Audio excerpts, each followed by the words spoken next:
Hello, we're Board Game Opinions. My name's Jonathan Hicks. I'm Mo Windle. I'm Steve Rain. I'm Matt Pritchard. And we are playing, if I switch over, Nova Luna. Now, we're in lockdown, so we're playing this online. We're actually in Tabletop Simulator, which is available on Steam. And this is by Rosenberg and Corné van Moorsel. And it's an abstract game essentially about you're taking tiles out of the center. You can see if I zoom out, we've each got our own little set of tiles here. And you're trying to arrange the tiles in such a way to complete objectives. Now each tile, when you take it, has an objective on it. So for example, this yellow tile here needs to have a red, a dark blue and a yellow, either next to it in one connected set or on each of the different sides. So that would mean, for example, if I had a red on this side, a dark blue on the bottom side, and a yellow on this side, that would complete this task. But equally, if I had a dark blue, a red, and a light blue, and a yellow, all in a connected set, then that would complete that as well. Okay, so for example, I'm trying to think how we can do this. Right, so yeah, on the time track, and how you take an actual tile. You look on the time track, and whoever's furthest behind, because we're going clockwise, it's their turn. Now I'm blue, so in theory it's my turn. So I look on the tiles on the outside, and I'm trying to take one of these tiles. And wherever the moon marker is, you can take one of the next 3 tiles. Very similar to patchwork in that sense. And looking at this, I think I'm probably going to take this tile here. So the tile that you take gets replaced with the moon marker. And the number on it is the number of time spaces move along. So I'd go 1, 2, 3, and I'd sit on top of them. And then I have to place my dark blue marker. Now I can just spin this round. So in terms of trying to complete tasks, let's imagine if I plonk it here, I'm not sure that's going to complete anything immediately. Like this yellow one, if I had a dark blue, a red, and a yellow next to this, then I could do it. So if I were to take a yellow tile, what about putting it there? Oh. Steve's better at this than I am. So if it goes there, that's going to do above. Yeah, then you get the 3, don't you, at the bottom? These 3 here. You'll score that one. Connected that, and that. Oh, but yes, you see. Right. So the 2 ways of doing this. What Steve is saying is, I'm completing this objective down the bottom, and a red, a blue, and a yellow. That's the red, the blue, and the yellow. Those form a connected set. And they touch the tile that you care about. Okay, so that's one way you complete a task. So if I put it here, like I should have done, you then grab a disc and you cover the target that you've completed. And then we go back to here and it's the next person's turn. But notice I'm still last. Whoever's on top actually goes first out of the people who are tied. So I would get another go at this point. So I could now take this tile, say. You take any of the next 3. And... oh, you see this one needs to have 2 of those. Now I'll just show you the 2 ways you can do it. I can either put this here, and then I've got 2 of the light blue ones connected to it, or you can actually put it on the other side. As long as it's around the 4 sides, satisfying the requirement, then that would do it. So I could put this here, and then I get another disc, and I cover that one up. And effectively, better to put it at the bottom, because then you'll score both of them. You'll score that one there as well. Right, let me follow Steve's advice. So that scores the 2 because they're next to each other, so I'll plonk that on there. But you'll score the same one on that one as well. Oh yeah, there's one of those there too. So I get to put another disc out here. Whenever we play this, Steve always beats me. We've I'm already not played very good one. at this game. So then in theory, yes, this would move to the space where I took it, and I would move. That was only 1, wasn't it? But it does advance me. There we go, past these people. So now it'll be Red's turn.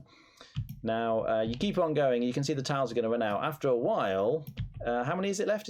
If there's 2 or fewer left, you have the option of refilling them. And in this, it's automatic. It's very nice. You click the button and ring. They all just automatically fill, and then you can carry on. So that's quite nice, because obviously if you didn't want one of those, you might be like, oh, maybe there's some better ones coming along here.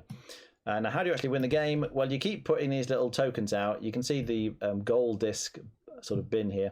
There are 17 left. You start with 20, and effectively it's just the first person to complete 20 goals. You keep adding to this grid, trying to complete all the different targets, and the first person to complete 20 wins. What do we think, Mark? I actually really like this. I like the mechanism from Patchwork of you can only select a certain number ahead.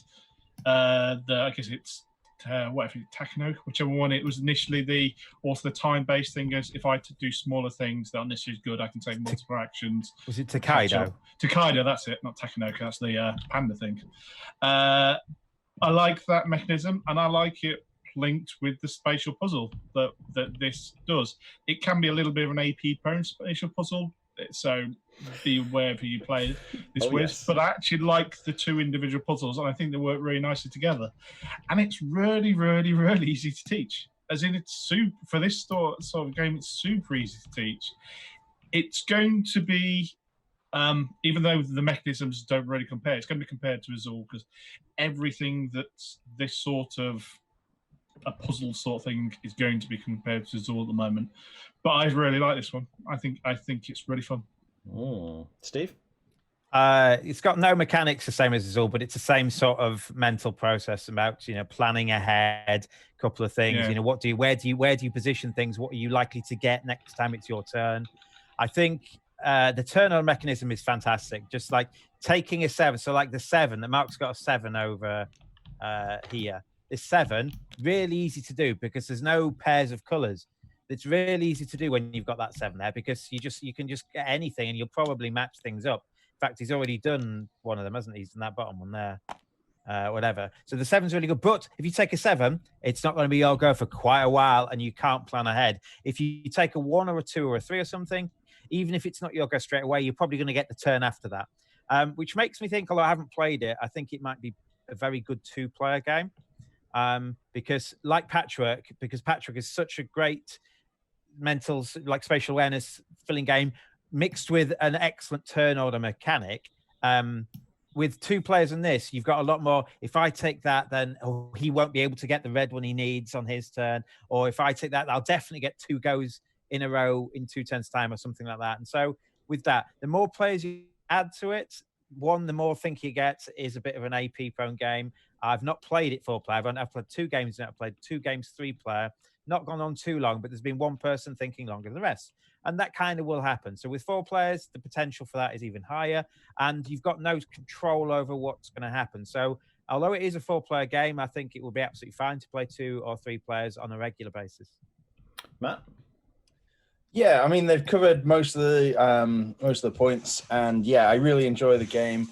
I think one of the nice things is there are a lot of elements to it that you can consider strategically. Like Steve was saying, planning ahead what your opponents might do and things like that. But you can also just kind of ignore that and think about your own game. So it's very kind of light in that sense. You can just jump into it and play it as a casual game, or you could, if you want to, really think deeply about it and try really hard to win. So yeah, it's really nice, really easy to teach and to play, but it's got a lot of depth. Yeah, so I like it. Rating? I would give it 8 out of 10. Okay. Steve? I think it's to be a very good cafe game. I also give it 8 out of 10. Mark? I think of this style of puzzle, this sort of level of puzzles there at the moment, I think this is my 3rd one. So I'll also give it an 8 out of 10. Wow, okay. This is a tricky one for me. I don't enjoy playing it that much. I've got to be honest. It's very abstract and it's very AP prone. I mean, you saw me faffing around when I was trying to explain the rules, and Steve was like, "Oh, what are you doing, Jonathan? You just put it here and you'll score this one." But I find like all the different combinations, because you're looking at one tile not only for the goals on that tile and where the other tiles are positioned next to it, but you're also looking at the goals on those tiles and how they interact with the tile that you're putting down. And oh my goodness, it really makes my head hurt, this one.